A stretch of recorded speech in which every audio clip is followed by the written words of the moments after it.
to His Excellency Mr. Gamini Lakshman Peiris, Minister of Foreign Affairs of Sri Lanka.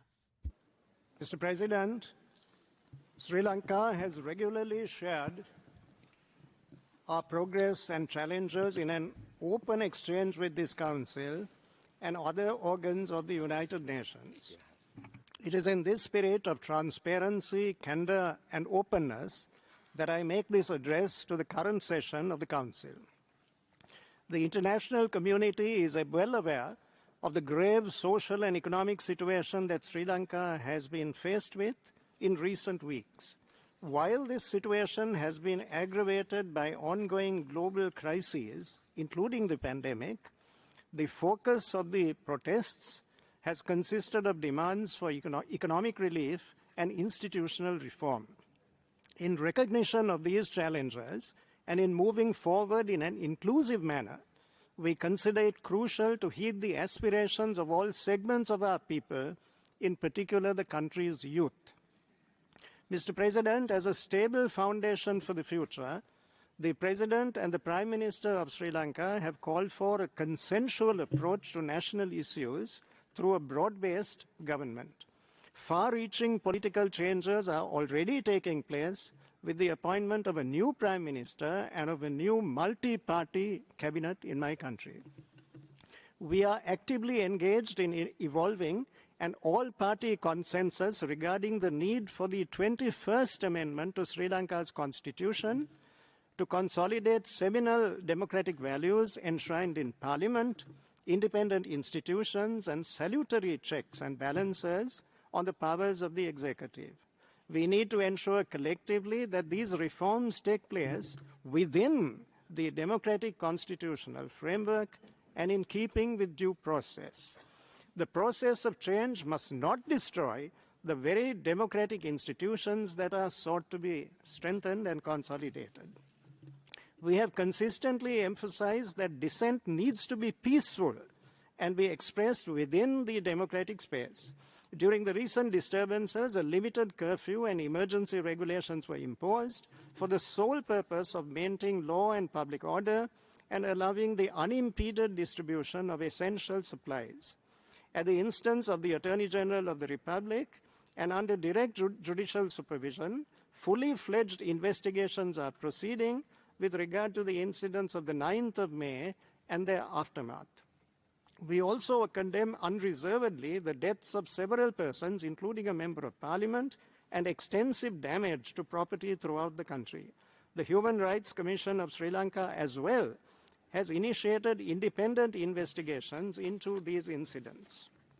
Mr. President, on the important aspect of the economy, in order to stabilize the situation and provide essentials for our people, we are formulating concrete measures which are expected to lead to an IMF-supported program. In moving forward, we are in dialogue with all stakeholders, including domestic and international partners. We are putting together a coherent structure to place our economy back on a sustainable growth path and to provide for necessities such as food, fertilizer, energy, and medicines.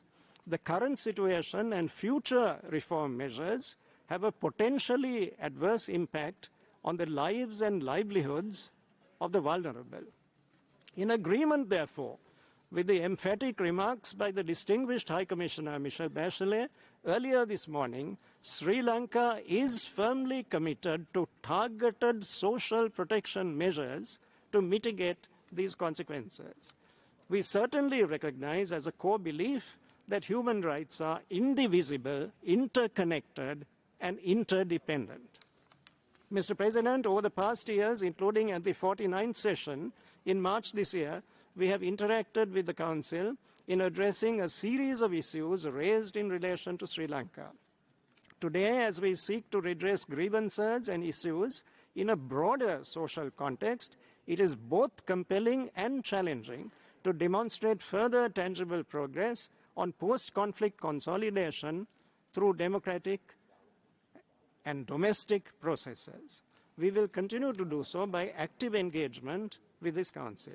Notwithstanding the recent challenges and constraints, I would like to highlight significant progress made by Sri Lanka's domestic mechanisms in some key areas.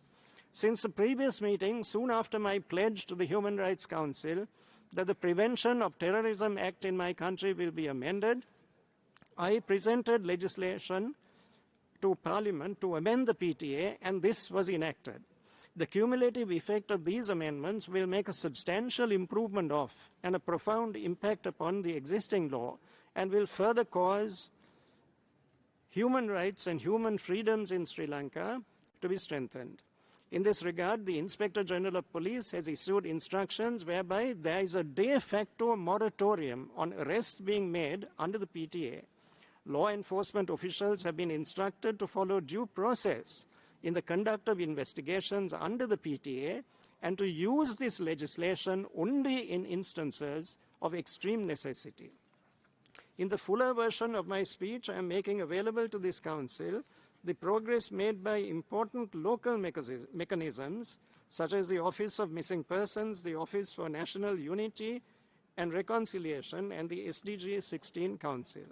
Sri Lanka, at the same time, remains open to engaging with the diaspora community and with civil society organizations committed to the well-being of our country.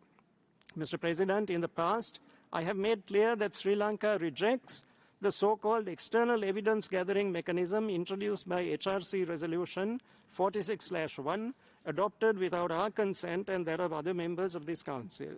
We reiterate our conviction that this mechanism will only serve to polarize and divide and will be an unproductive and unhelpful drain on the resources of this Council and its members. In conclusion, therefore, Mr. President, we seek the understanding of this Council regarding the challenging social and economic situation in Sri Lanka. We undertake to engage in the multiple tasks before us and to honor legitimate commitments. Sri Lanka is an active participant in the multilateral framework and has continued its close engagement with the international community and the Human Rights Council to realize the promotion and protection of human rights with justice and equity for our people. The difficult situation we are facing today and the voices of our youth remind us urgently that we need to address these challenges with humility. Our approach then, Mr. President, is to recognize the challenge without being overwhelmed or constricted by it. With a clearly conceived objective, clarity regarding the means to accomplish it, and above all, confidence in the resilience of our people, which has served our nation well in the past, we embark on an intricate journey step by step. We are immensely fortified by the sustained goodwill and support of the international community manifested in abundant measure, and we look forward to continuing open engagement. I thank you, Mr. President. Thank you, Your Excellency, and thank you for being